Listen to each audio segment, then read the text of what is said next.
ગરમી તોડી રહી છે તમામ રેકોર્ડ। 46 ડિગ્રીની આસપાસ પહોંચી ગયું છે ગુજરાતનું તાપમાન। એટલે હવે આકાશમાંથી રીતસરના વરસી રહી છે આગ અને હજુ આગામી 48 કલાક સુધી આવી જ ગરમી ગુજરાતમાં યથાવત રહેશે। રાહત મળવાની કોઈ જ શક્યતાઓ નથી। ત્યારે જુઓ કેવી રીતે ગરમીમાં સેકાઈ રહ્યું છે ગુજરાત।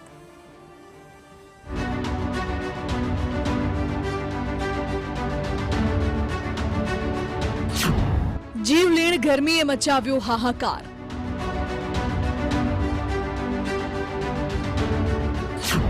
ગરમીથી અત્યાર સુધી 15 થી વધુના મોત। હીટવેવથી હજુ રાહતની નથી કોઈ શક્યતાઓ।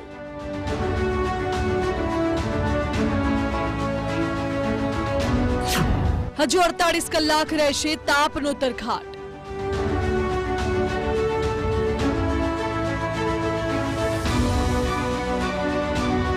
હે સૂર્યદેવ, હવે ખમૈયા કરો।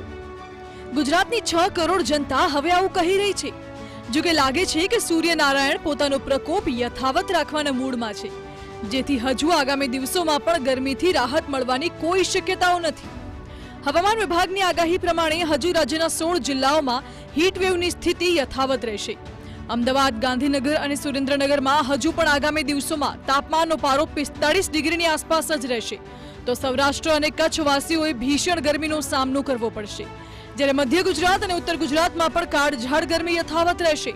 રાજ્યના કેટલાય શહેરોમાં ઓરેન્જ અને येलो એલર્ટ જાહેર કરાયું છે। अगले आने वाले 5 दिनों की हम बात करें तो पूरे गुजरात में मुख्य तौर पे मौसम ड्राई बना रहेगा। साथ ही साथ अगर हम बात करें अलर्ट्स की तो अगले 5 दिनों के लिए जो मेजर कंसर्न है वो हीट वेव को लेके हम दे रहे हैं। अगले 5 दिनों के लिए मुख्य नॉर्थ गुजरात में मुख्य तौर पे जो है अगले 5 दिनों के लिए हीट वेव कंटिन्यू करेंगे।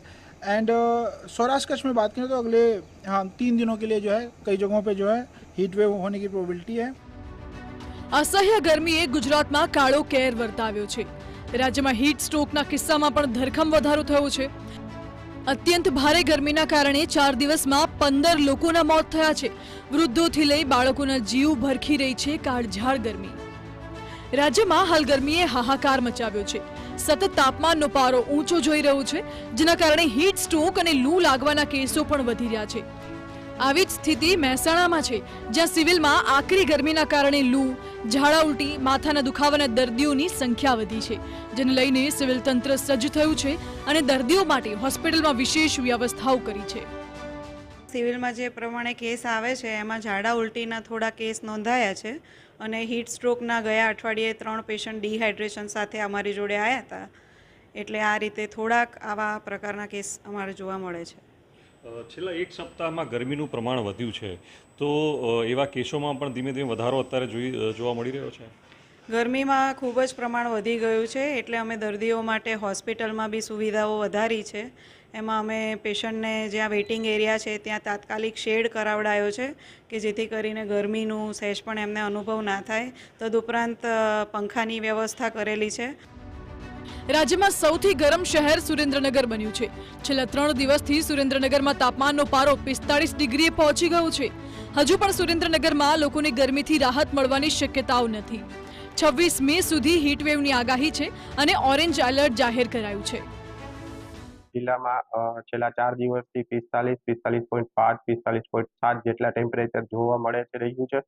આગામી દિવસોમાં પણ 24 તારીખ સુધી હજી હવામાન વિભાગે સુરેન્દ્રનગરને ઓરેન્જ એલર્ટ જાહેર કરેલું છે। ત્યારે ખાસ જનતા, સુરેન્દ્રનગરની જનતા માટે બપોરના સમયે બહાર ન નીકળવું, આપણા ઘરમાં રહેલા બાળકો, વૃદ્ધો અને પ્રેગ્નેન્ટ સ્ત્રીનું ખાસ ધ્યાન રાખવું। બપોરના સમયે એમને તો બહાર નીકળવા ન દેવું। જેને આવશ્યકતા હોય એ બહાર નીકળે। બહાર જ્યારે પણ બહાર તડકાનું નીકળવાનું થતું હોય છે ત્યારે ટોપી, ચશ્મા, રૂમાલ બાંધી અને બહાર નીકળે। ખાસ પાણીની બોટલ, વરિયાળી શરબત, લીંબુ શરબત સાથે રાખે। રાજ્યભરમાં ગરમી કાળો કેર વર્તાવી રહી છે, ત્યારે સાબરકાંઠામાં પણ ગરમીથી લોકો ત્રાહિમામ પોકારી ઉઠ્યા છે। હિંમતનગર, ઈડર, પ્રાંતિજ અને મોડાસામાં લોકો ગરમીથી પરેશાન છે।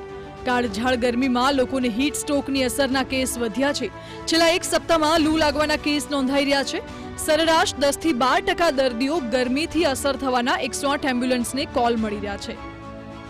વાત કરવામાં આવે સાબરકાંઠાની, સાબરકાંઠામાં છેલ્લા એક સપ્તાહથી જે પ્રકારે ગરમી વરસી રહી છે તેનાથી લોકો પરેશાન તો છે, પરંતુ જે પ્રકારે 108ને પણ જે કોલ મળી રહ્યા છે તે પ્રકારની જો વિગત જોવામાં આવે તો લગભગ પ્રતિ દિવસે લગભગ સાબરકાંઠા જિલ્લાની અંદર 65 થી 70 જેટલા અંદાજિત સરેરાશ કોલ મળતા હોય છે. તેની અંદર હાલના દિવસોમાં એટલે કે છેલ્લા એક સપ્તાહ દરમિયાન આ કોલ જે છે તેની અંદર હીટ સ્ટ્રોક એટલે કે ગરમીથી અસર થયા હોય તેવા દર્દીઓની સંખ્યામાં વધારો નોંધાયો છે. લગભગ 10 થી 12% કરતાં વધુ જે દર્દીઓ છે તે આ પ્રકારના દર્દીઓ નોંધાતા હોય છે. ખાસ કરીને બપોરના અરસા દરમિયાન આ પ્રકારના કોલ જે છે તે સામે આવતા હોય છે, તે પ્રકારની વિગતો જે છે તે સામે આવી રહી છે. બીજી તરફ વાત કરવામાં આવે તો સાબરકાંઠા જિલ્લાની અંદર ઈડર હોય કે હિંમતનગર હોય કે પ્રાંતિજ હોય કે અરવલ્લી જિલ્લાનું મોડાસા હોય, આ તમામ શહેરોની અંદર પણ કાળઝાળ ગરમી વરસી રહી છે અને ગરમીના કારણે પણ લોકો પરેશાન થઈ ચૂક્યા છે. અધિકારીઓ હોય, પોલીસ હોય, રેવન્યુ ડિપાર્ટમેન્ટ હોય કે પછી રાજકારણીઓ હોય, આ તમામે પણ હવે સોશિયલ મીડિયામાં પણ લોકોને અપીલ કરવાની શરૂઆત કરી છે કે કામ સિવાય લોકો બહાર ન નીકળે બપોરના સમય દરમિયાન, અને કોઈ કામથી બહાર નીકળવાનું થાય તો કેવા પ્રકારના ઉપાયોને અપનાવવા જોઈએ. આ તમામ પ્રકારની અપીલ જે છે તે કરવામાં આવી રહી છે અને લોકો ગરમીથી રાહત મેળવે, ગરમીથી બચીને રહે અને આગામી 3-4 દિવસ આ જ પ્રકારે રાહતથી પસાર કરે તે પ્રકારની અપીલ પણ કરવામાં આવી રહી છે. હાલ તો ગરમીને લઈને તમામ જે સજ્જતા છે તે આરોગ્ય વિભાગે પણ કરી લીધી છે. સાબરકાંઠાની ખાનગી હોસ્પિટલોથી લઈને સરકારી હોસ્પિટલોમાં પણ વિશેષ ટીમો જે છે તે ગરમીના કારણને લઈને તબીબોની તૈનાત રાખવામાં આવી છે. અમદાવાદમાં ગરમી રેકોર્ડ તોડી રહી છે.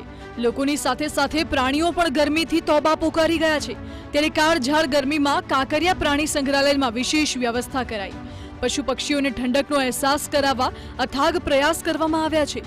સતત પાણીનો છંટકાવ કરી મુસાફરોને ઠંડક મળે તેવી વ્યવસ્થા પણ કરવામાં આવી છે.